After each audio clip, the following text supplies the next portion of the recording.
بسم اللہ الرحمن الرحیم۔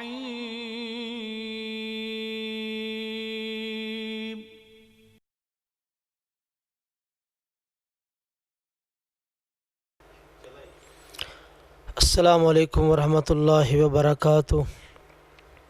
نحمدہ ونصلی علی رسولہ الکریم، اما بعد فاعوذ باللہ السمیع العلیم من الشیطان الرجیم من ہمزہ ونفخہ ونفثہ۔ بسم اللہ الرحمن الرحیم۔ وما آتاکم الرسول فخذوہ وما نہاکم عنہ فانتہوا واتقوا اللہ ان اللہ شدید العقاب۔ اللہ تعالیٰ قرآن مجید میں ارشاد فرماتے ہیں،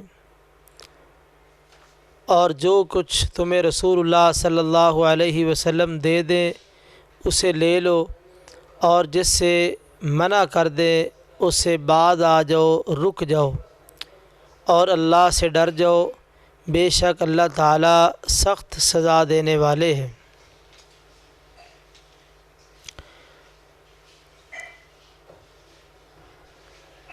دین اسلام کامل، مکمل اور اکمل دین ہے۔ اس دین میں نبی کریم صلی اللہ علیہ وسلم کی سنت کو بہت بلند درجہ حاصل ہے۔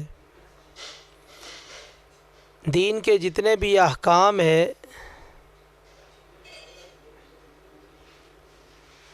ان میں نبی کریم صلی اللہ علیہ وسلم کا طریقہ ایک بنیادی حیثیت رکھتا ہے۔ سنت کا لغوی معنی کیا ہے؟ الطریقۃ المسلوکہ، پختہ راستہ۔ راستے پہ جب لوگ مسلسل چلتے ہیں تو کچا راستہ بھی پختہ ہو جاتا ہے، اس پر سنت کا لفظ بولا جاتا ہے۔ اصطلاحی طور پہ سنت کا لفظ نبی کریم صلی اللہ علیہ وسلم کے طریقوں پر بولا جاتا ہے، اور اسی طرح سنت کا لفظ احادیث پر بھی بولا جاتا ہے۔ تو اس وقت جو ہمارا موضوع ہے وہ ہے سنت کا لفظ نبی کریم صلی اللہ علیہ وسلم کے طریقے پر جو استعمال ہوا ہے، اس حوالے سے ہم جانیں گے کہ قرآن مجید نے نبی کریم صلی اللہ علیہ وسلم کی سنت کو کیا اہمیت دی ہے، اور اسی طرح نبی کریم صلی اللہ علیہ وسلم کے فرامین اور اسی طرح اصحاب رسول نے آپ کی سنت کو کس طرح اپنایا ہے۔ قرآن مجید میں اللہ تعالیٰ نے ارشاد فرمایا، وما آتاکم الرسول فخذوہ وما نہاکم عنہ فانتہوا، اور تمہیں جو کچھ رسول اللہ صلی اللہ علیہ وسلم دے دیں اسے لے لو، اور جس سے آپ منع کر دیں اس سے بعد آ جاؤ، رک جاؤ۔ اب اللہ تعالیٰ نے یہاں پہ دو باتوں کا ذکر کیا ہے کہ آپ جو چیز دے دیں اسے لے لو، اور جس سے آپ منع کر دیں اسے رک جاؤ، بعد آ جاؤ۔ اس سے یہ پتہ چلا کہ آپ نے جن کاموں کو اختیار کیا ہے ان کاموں کو اختیار کرنا یہ آپ کی سنت ہے، اور جن کاموں سے آپ نے اجتناب کیا ہے ان سے بچنا، دور رہنا، یہ بھی آپ کی سنت ہے۔ یعنی سنت کے اندر دو مفہوم آ گئے، یعنی آپ نے جن افعال کو پسند فرمایا اور ان افعال کو کیا، ان کا کرنا سنت ہے، اور جن افعال کو آپ نے چھوڑا ان سے آپ دور رہے، ان کو چھوڑنا سنت ہے۔ آگے فرمایا واتقوا اللہ، اور اللہ تعالیٰ سے ڈر جاؤ۔ یہ بات ذکر کرنے کے بعد آگے واتقوا اللہ یہ بات ذکر کی گئی، اور اللہ سے ڈر جاؤ۔ ان اللہ شدید العقاب، بے شک اللہ تعالیٰ سخت سزا دینے والے ہیں۔ تو آیت کے اسلوب سے ہمیں یہ بات سمجھ آ رہی ہے، جو مسلمان اس طریقے پر قائم ہو جائے کہ وہ رسول اللہ صلی اللہ علیہ وسلم کی لائی ہوئی شریعت، آپ کے بتلائے ہوئے طریقے کے مطابق زندگی بسر کرے، اور جن چیزوں کا آپ نے حکم دیا ان کو اپنائے، جن چیزوں سے منع کیا ہے ان سے رک جائے، ایسا آدمی کامیاب ہے۔ اور جو آدمی ایسا نہ کرے تو اس کے بارے میں یہ دھمکی ہے کہ اتقوا اللہ، اللہ سے ڈر جاؤ۔ اللہ کی دھمکی ہے۔ آگے اللہ تعالیٰ نے کہا ان اللہ شدید العقاب، بے شک اللہ تعالیٰ سخت سزا دینے والے ہیں۔ اسی طرح قرآن مجید میں اللہ تعالیٰ فرماتے ہیں لقد کان لکم فی رسول اللہ اسوۃ حسنہ لمن کان یرجو اللہ والیوم الآخر وذکر اللہ کثیرا، یقیناً تمہارے لیے نبی کریم صلی اللہ علیہ وسلم کی زندگی میں ہی بہترین نمونہ ہے اس آدمی کے لیے جو اللہ کی ملاقات اور آخرت کے دن کا یقین رکھتا ہے اور کثرت کے ساتھ اللہ تعالیٰ کا ذکر کرتا ہے۔ تو اس آیت میں ہمیں یہ بات معلوم ہوگی کہ آپ کی زندگی ہمارے لیے بہترین نمونہ ہے۔ تو یہ جس طرح آپ نے جو عمل کیا ہے اسی طرح ہم نے عمل کرنا ہے۔ مثلا آپ نے جس طرح نماز پڑھی، روزہ رکھا، اسی طرح آپ نے صدقہ خیرات کیا، حج عمرہ کیا، جو آپ نے زندگی میں اعمال کیے ہیں اسی کے مطابق ہم عمل کریں گے تو ہماری کامیابی اور ہماری نجات ہے۔ اور یہ بات بھی ذہن میں رکھیے کہ آپ کے اسوہ کو کون آدمی اپنائے گا، اللہ تعالیٰ نے یہ بات بھی ذکر کی ہے۔ کون وہ شخص ہے جو آپ کی زندگی کو نمونہ بنائے، آپ کی سنتوں کو اپنائے؟ فرمایا لمن کان یرجو اللہ والیوم الآخر وذکر اللہ کثیرا، تین چیزیں بیان کی ہے۔ جو آدمی اللہ کی ملاقات کا یقین رکھے، اور اسی طرح دوسری بات آخرت کے ساتھ آخرت کی ملاقات کا یقین رکھے، اور پھر اللہ کا کثرت کے ساتھ ذکر کرے، یہ تین چیزیں بیان کی گئی ہیں۔ تو پتہ یہ چلا جس آدمی کا ان تین چیزوں پر پوری طرح یقین ہے تو وہی آدمی آپ کی زندگی کو اپنے لیے نمونہ بنائے گا۔ یعنی جو آدمی آخرت پہ یقین ہی نہیں رکھتا، جس کا آخرت پہ ایمان نہیں ہے، وہ آپ کی زندگی کو کیسے نمونہ بنا سکتا ہے؟ اسی طرح قرآن مجید میں 20 آیات میں یہ موجود ہے اطیعوا اللہ و اطیعوا الرسول، اللہ کی اطاعت کرو اور رسول اللہ صلی اللہ علیہ وسلم کی اطاعت کرو۔ اور اطاعت کے اندر دو معنی پائے جاتے ہیں، یعنی ایک معنی یہ ہے کہ آپ نے جو کہا وہ مانو، آپ نے جو عمل جس طرح کیا اسی طرح کرو۔ یہ دو معنی اطاعت کے اندر موجود ہیں۔ آپ کی بات بھی مانو، آپ کی بات بھی مانو، اور جو عمل آپ نے جس طرح کیا ہے اس طرح عمل بھی کر کے دکھاؤ۔ اور اس کے لیے اسپیشل ایک لفظ استعمال ہوا اتباع کا، یعنی پیروی کرنا۔ اتباع کے دو ماخذ ہیں، یا یہ تابعہ سے ماخوذ ہے یا تبیہ سے ماخوذ ہے۔ تابعہ کا معنی ہوتا ہے کہ کوئی آدمی کچے راستے پر چلتا ہے تو اس کے قدموں کے نشان لگ جاتے ہیں، چھوٹا بچہ اس کے قدم پہ قدم رکھتا جاتا ہے، نقش قدم پہ چلتا ہے، اس پر تابعہ کا لفظ بولا جاتا ہے۔ اس نے اس کا پیچھا کیا، اس کے نقش قدم پہ چلا، اس سے اتباع کا لفظ ہے۔ جو آدمی نبی کریم صلی اللہ علیہ وسلم کے نقش قدم پہ چلے، زندگی کے ہر لمحے میں آپ کی سنت کو تلاش کرے۔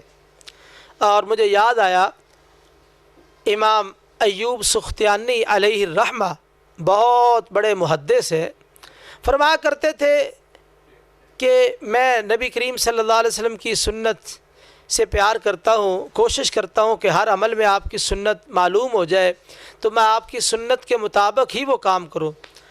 فرماتے ہیں کہ میرا دل کرتا ہے کہ اگر مجھے خارش بھی ہو، کاش کہ مجھے یہ بات معلوم ہو جائے نبی کریم صلی اللہ علیہ وسلم نے خارش کیسے کی تھی، تو میں خارش بھی آپ کے طریقے کے ساتھ ہی کروں۔ یعنی اس قدر سنت سے پیار کرنے والے اور آپ کے طریقوں سے محبت کرنے والے تھے۔ اس لیے ہمیں بھی نبی کریم صلی اللہ علیہ وسلم کی سنتوں سے پیار کرنا چاہیے۔ نبی کریم صلی اللہ علیہ وسلم نے ایک دفعہ خطبہ دیا۔ خطبہ کیسا تھا؟ زارفت منہ العیون۔ خطبہ سن کے صحابہ کی آنکھوں سے آنسو جاری ہو گئے۔ وواجلت منہ القلوب، صحابہ کے دل ڈر گئے، اتنا زبردست خطبہ دیا آپ نے۔ صحابہ رضوان اللہ علیہ مجمعین نے درخواست کی، حضور آپ نے یہ خطبہ دیا ہے، معلوم یہ ہوتا ہے کانہ موعظۃ مودع، گویا کہ یہ الوداعی خطاب ہے، اوصنا، آپ ہمیں کو وصیت کر دیں۔ نبی کریم صلی اللہ علیہ وسلم نے کیا ارشاد فرمایا؟ فرمایا علیکم بسنتی وسنت الخلفاء الراشدین المہدیین، علیکم بسنتی، تم پر میری سنت لازم ہے۔ خیر یہ مختلف الفاظ کے ساتھ حدیث ثابت ہے، تو علیکم بسنتی، تم پر میری سنت لازم ہے، یعنی جیسے بھی حالات ہوں، جیسا بھی وقت ہو، جتنی بھی مشکلات ہوں، تم میری سنت کو تھام لینا اور میرے خلفاء راشدین کی سنت کو تھام لینا۔ عضو علیہ بالنواجذ، اپنی داڑھوں کے ساتھ اس کو تھام لینا، تمسکوا بہا، اس کو مضبوطی سے پکڑ لینا، یہ تمہارا کام ہے، اللہ تعالیٰ تمہیں کامیاب کر دیں گے۔ ثابت ہوا فتنوں کے دور میں بھی اگر کوئی چیز کامیاب کرنے والی ہے تو وہ نبی کریم صلی اللہ علیہ وسلم کے طریقے، آپ کی سنتیں ہیں۔ امام بخاری علیہ الرحمہ نے اپنے صحیح بخاری میں مختلف عنوان قائم کیے ہیں۔ ان عنوانات میں سے ایک عنوان قائم کیا کتاب الاعتصام بالکتاب والسنہ، کتاب و سنت کو مضبوطی سے تھامنا، یہ عنوان قائم کیا ہے۔ اور پتہ یہ عنوان کس جگہ پہ قائم کیا ہے؟ ٹوٹل امام بخاری رحمہ اللہ نے صحیح بخاری میں 96 ابواب عنوان قائم کیے ہیں۔ سب سے آخر میں کتاب التوحید کا عنوان قائم کیا ہے۔ یہ سب سے آخر میں کیوں بیان کیا ہے؟ اس لیے کہ پیچھے جتنے اعمال کا ذکر کیا، کتاب الطہارہ ہے، صلاۃ ہے، زکوٰۃ ہے، جہاد ہے، معاملات ہیں، اسی طرح نکاح ہے، طلاق ہے، جتنے بھی پیچھے چیزیں بیان ہوئی ہے، بتایا گیا یہ ساری چیزیں ان پر تم عمل کرو شریعت کے دائرے میں رہ کے، لیکن تمہیں فائدہ اسی وقت ہوگا ان اعمال کو بجا لانے میں جب تمہارا عقیدہ توحید درست ہوگا۔ اگر تمہارے اندر عقیدہ توحید نہیں ہے تو یہ سارے عمل بیکار ہے، رائے گاں ہے۔ اگر توحید ہے تو سارے اعمال ہی انشاءاللہ فائدہ مند ہوں گے، اگر ان میں اخلاص موجود ہے۔ اور کتاب التوحید سے پہلے کتاب الاعتصام بالکتاب والسنہ، یہ کتاب قائم کی ہے۔ اب یہ کتاب قائم کر کے امام بخاری رحمہ اللہ امت کو یہ بتانا چاہتے ہیں کہ جتنے اعمال پیچھے موجود ہیں، اگر تم نے ان اعمال کو بجا لانا ہے، نماز پڑھنی ہے، روزہ رکھنا ہے، حج، زکوٰۃ، صدقہ، خیرات جو بھی کرنا ہے، تو تمہارے لیے لازم ہے تم قرآن سے پوچھو، اور قرآن پر نبی کریم صلی اللہ علیہ وسلم جس طرح عمل کیا وہ آپ کی سنت، آپ کا طریقہ ہے، آپ سے پوچھو۔ آپ سے پوچھ کے تم دین پر عمل کرو۔ جو عمل آپ کے طریقے کے مطابق ہوگا وہ عمل قابل قبول ہے، اور وہ عمل اللہ تعالیٰ کو پسند ہے۔ اور امام بخاری رحمہ اللہ نے یہ کتاب قائم کرنے کے بعد جو سب سے پہلی حدیث ذکر کی ہے وہ یہ ہے، ایک یہودی عمر رضی اللہ تعالیٰ عنہ کو کہنے لگا، اے عمر رضی اللہ تعالیٰ عنہ، قرآن مجید میں ایک ایسی آیت ہے، اگر یہ آیت ہمارے اوپر نازل ہو جاتی تو ہم اس دن کو عید بنا لیتے۔ پوچھا کون سی آیت ہے؟ کہا الیوم اکملت لکم دینکم واتممت علیکم نعمتی ورضیت لکم الاسلام دینا۔ اللہ تعالیٰ قرآن مجید میں ارشاد فرماتے ہیں کہ میں نے آج کے دن تمہارے لیے تمہارے دین کو مکمل کر دیا ہے اور میں نے تمہارے لیے دین اسلام کو پسند فرمایا ہے۔ یہ آیت ہے۔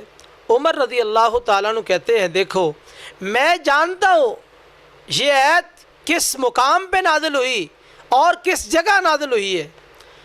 جمعہ کا دن تھا، عرفات کا میدان تھا، جہاں حاجی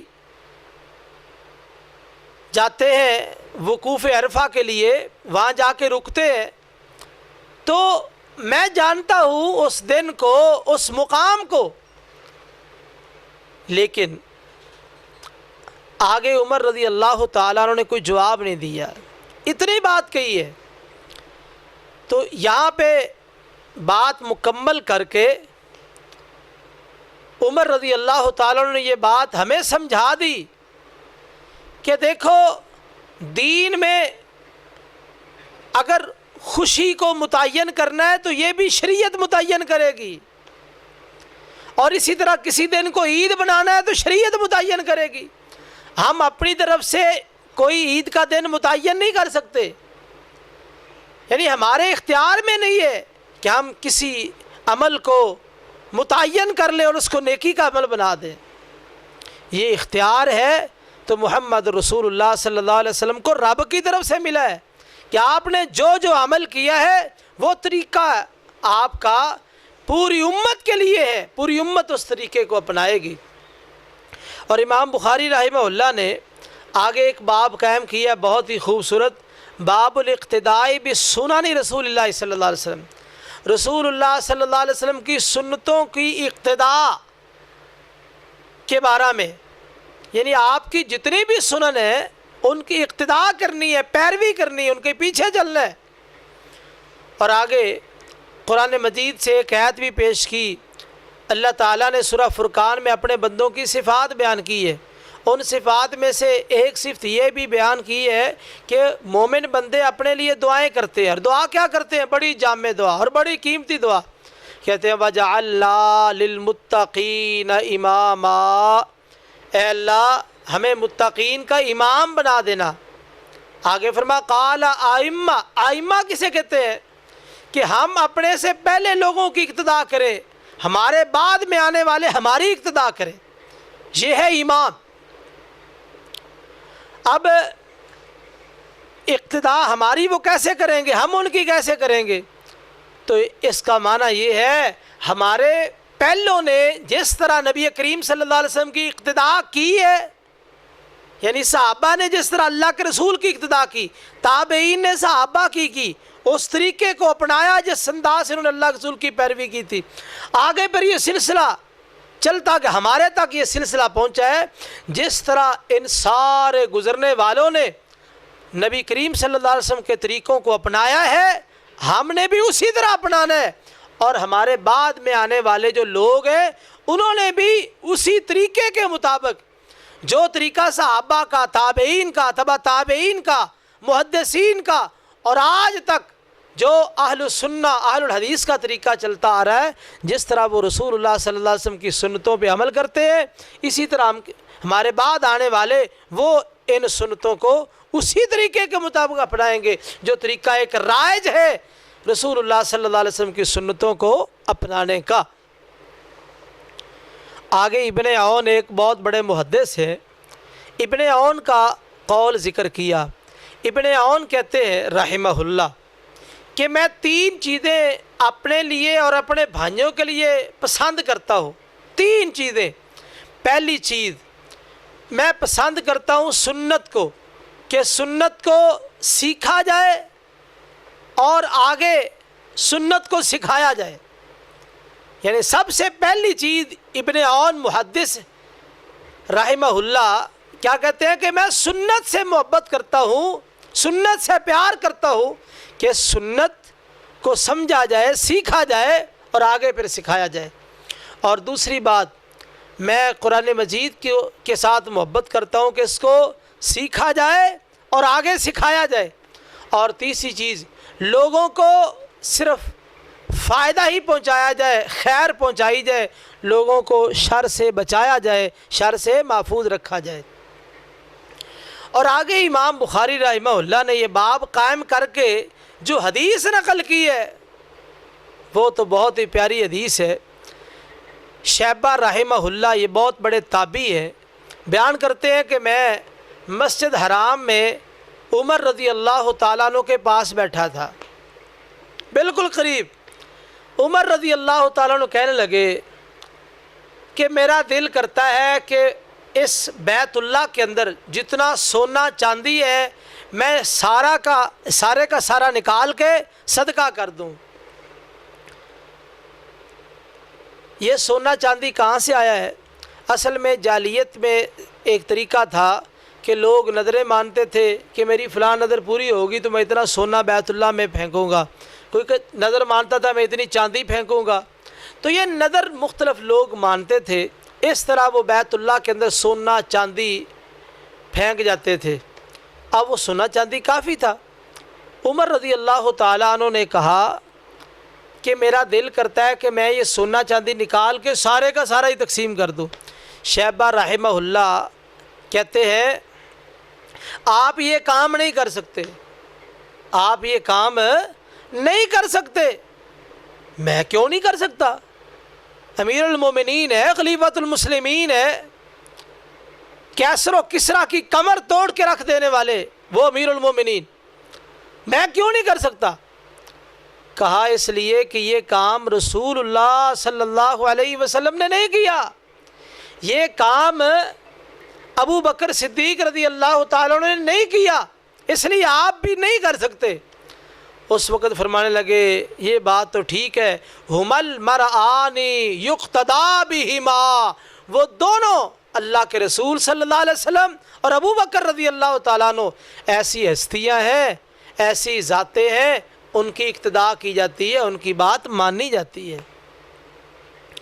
تو اس سے پتہ چلا عمر رضی اللہ تعالیٰ عنہ بھی نبی کریم صلی اللہ علیہ وسلم کی سنت کو اپنانے والے تھے، سنت کو تھامنے والے تھے، اور اس چیز کا اندازہ تابعین کو بھی تھا کہ عمر رضی اللہ تعالیٰ عنہ سنت کو کسی صورت میں چھوڑ نہیں سکتے۔ اور اسی طرح عمر رضی اللہ تعالیٰ عنہ جب ان کے پاس جھگڑا آیا، جھگڑا کیا تھا؟ جناب علی رضی اللہ تعالیٰ عنہ اور جناب عباس رضی اللہ تعالیٰ عنہ ان کا آپس میں اختلاف ہو گیا۔ اختلاف کیا تھا؟ باغ فدق کی جو زمین جو خیبر میں تھی، نبی کریم صلی اللہ علیہ وسلم نے اس کو اپنے لیے خاص کیا تھا۔ طریقہ کار یہ تھا اس سے جتنی آمدن آتی آپ اپنے اہل بیت کا خرچہ نکال کے باقی آپ صدقہ کر دیتے تھے۔ یہ طریقہ رسول اللہ صلی اللہ علیہ وسلم کے دور میں تھا، ابو بکر رضی اللہ تعالیٰ عنہ کے دور میں تھا، حضرت عمر رضی اللہ تعالیٰ عنہ کے ابتدائی دور میں تھا۔ یہ چچا اور بھتیجا دونوں آئے کہ آپ یہ زمین ہمیں دے دیں حصے پر۔ ہمارے معاشرے میں دو ہی طریقے رائج ہیں، یا حصہ ہے یا ٹھیکہ ہے، ٹھیکے پہ زمین لے لیتے ہیں یا حصے پہ زمین لے لیتے ہیں۔ کہا یہ آپ ہمیں حصے پہ زمین دے دیں، ہم اپنی محنت لے لیں گے، باقی جو آمدن آئے گی تو وہ اسی طرح تقسیم ہو جائے گی۔ خیر چچا اور بھتیجا کا کسی مسئلے میں اختلاف ہو گیا۔ دیکھو بھی اچھے لوگوں کا بھی آپس میں اختلاف ہو سکتا ہے، یہ کوئی بعید از عقل نہیں ہے۔ یہ دونوں عمر رضی اللہ تعالیٰ عنہ کے پاس آئے کہ آپ جو ہے ہمارا فیصلہ کریں۔ عمر رضی اللہ تعالیٰ عنہ نے حضرت عثمان، عبد الرحمن بن عوف اور اسی طرح دوسرے ساتھیوں کو بلایا رضی اللہ عنہم، ان کو بلایا۔ سب سے پہلے تو اس مسئلے کو واضح کیا کہ یہ تمہاری وراثت نہیں ہے، کیونکہ انبیاء کی وراثت تقسیم نہیں ہوتی، یہ مسئلہ واضح کیا۔ اور اس کے بعد یہ مسئلہ واضح کیا کہ تم میرے پاس آئے تھے کہ یہ زمین حصے پر دے دو، میں نے تمہیں حصے پر زمین دی ہے، وراثت میں نہیں ملی۔ اور پھر وضاحت کی کہ اس کا طریقہ رسول اللہ صلی اللہ علیہ وسلم کا یہ تھا، ابو بکر رضی اللہ تعالیٰ عنہ کا یہ طریقہ یہ تھا، اور میرے ابتدائی سالوں کا طریقہ یہ تھا کہ جتنی آمدن آئے وہ آمدن لے کے سب سے پہلے نبی پاک صلی اللہ علیہ وسلم کے گھرانے کا خرچہ نکالا جائے اور اس کے بعد بیت المال میں جمع کرا دیا جائے، غریبوں میں تقسیم کر دیا جائے، یہ طریقہ ہے۔ یہ ساری بات واضح کر دی۔ عمر رضی اللہ تعالیٰ عنہ آخر میں کہتے ہیں اس طریقے کے مطابق اگر تم چل سکتے ہو، اس زمین کا انتظام و انصرام سنبھال سکتے ہو تو ٹھیک ہے، اگر نہیں سنبھال سکتے فوالذی بِإِذْنِهِ تَقُومُ السَّمَاءُ وَالْأَرْضُ، اس ذات کی قسم جس کے حکم سے آسمان قائم ہے، زمین قائم ہے، میرا وہی فیصلہ ہے جو اللہ کے رسول کا فیصلہ ہے، جو ابو بکر کا فیصلہ ہے، میرا وہی فیصلہ جو اللہ کے رسول کا طریقہ ہے وہی رائج ہوگا، وہی نافذ ہوگا۔ اگر تم اس زمین کا انتظام و انصرام سنبھال سکتے ہو، اللہ کے رسول صلی اللہ علیہ وسلم کے طریقے کو باقی رکھ سکتے ہو، ٹھیک ہے، اگر نہیں رکھ سکتے تم زمین واپس کر دو، میں خود اس کا انتظام کر لوں گا۔ پتہ یہ چلا کہ نبی کریم صلی اللہ علیہ وسلم کے جو اصحاب تھے وہ سنت رسول کے مقابلے میں، آپ کے طریقے کے مقابلے میں کسی کو ترجیح نہیں دیتے تھے۔ آج رائے ونڈ کا ایک شخص اون نامی جس نے عمر رضی اللہ تعالیٰ عنہ کے بارے میں بکواس لکھ کے دیوار کے اوپر اور اس کی تصویریں فیس بک پہ چڑھائی ہے اور اس کو پولیس نے گرفتار کیا ہے، اس ظالم نے اس عظیم صحابی رسول کی ذات پہ حملہ کیا ہے اور لعنت کا لفظ لکھا ہے۔ یاد رکھیے جو ان اصحاب کے بارے میں زبان کھولیں گے، یہ ملک اسلام کے نام پہ حاصل کیا گیا، کلمے کی بنیاد پہ حاصل کیا گیا، اور اصحاب رسول وہ ہیں جنہوں نے اسلام کی آبیاری کی ہے اور اس کلمے کی سربلندی کے لیے اپنے جانوں کے نذرانے پیش کیے ہیں۔ آج ان کے بارے میں زبان کھولی جائے۔ یاد رکھیے اہل السنہ اس ملک میں موجود ہے اور انشاءاللہ ایسے لوگوں کو کیفر کردار تک پہنچائیں گے، اور ایسے لوگ آزادی سے زندگی بسر کرنے کا حق نہیں رکھتے۔ اور اسی طرح شہنشاہ نقوی جو معاویہ رضی اللہ تعالیٰ کے بارے میں بکواس کر رہے اور معاویہ رضی اللہ تعالیٰ عنہ کو فرعون کے ساتھ تشبیہ دے رہا ہے، شہنشاہ نقوی یہ سن لے، اس کی زبان کو اس کی گدی سے نکالنے کے لیے انشاءاللہ جلد ہی اللہ تعالیٰ ایسے افراد پیدا کرے گا۔ یاد رکھیے حکومت کو چاہیے، انتظامیہ کو چاہیے، اس طرح کے جو بدماش ہے اور اس طرح کے بد زبان ہے، جو لعین قسم کے لوگ، ان پاک باز ہستیوں پہ زبانیں کھولنے والے، ان کو لگام دی جائے اور ان کو جیلوں میں بند کیا جائے اور ان کو کیفر کردار تک پہنچایا جائے۔ ایسے لوگوں کو آزاد زندگی بسر کرنے کا کوئی حق حاصل نہیں ہے۔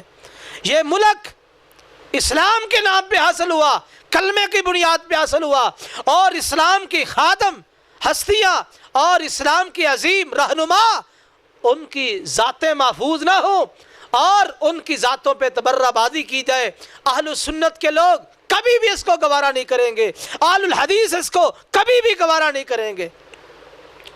اور انتظامیہ ایسے لوگوں کو گرفتار کرے اور ایسے لوگوں پہ نظر رکھے جو معاشرے کے اندر امن و سلامتی کو خراب کرنا چاہتے ہیں اور معاشرے میں وہ مسلمانوں کے دل آزاری کرنا چاہتے ہیں۔ یاد رکھیے ہم امن پسند لوگ ہیں، ہم کسی کی ذات پہ تبرہ نہیں کرتے، لیکن جو ہمارے ان مقدس ہستیوں پہ زبان کھولے گا، تبرہ کرے گا، ہم انشاءاللہ اس کو معافی دینے والے بھی نہیں ہیں۔ یہ وہ لوگ ہیں جو سنت کی خاطر مر مٹنے والے، تن من دھن قربان کرنے والے، تو ان کے بارے میں زبان کھولنا اس کی قطعی طور پہ کوئی اجازت نہیں ہے۔ اللہ سے دعا ہے کہ اللہ تعالی ہمیں نبی کریم صلی اللہ علیہ وسلم کی سنتوں کو اپنانے کی توفیق نصیب فرمائے۔ اقول قولی ھذا واستغفر اللہ لی ولکم ولسائر المسلمین والمسلمات۔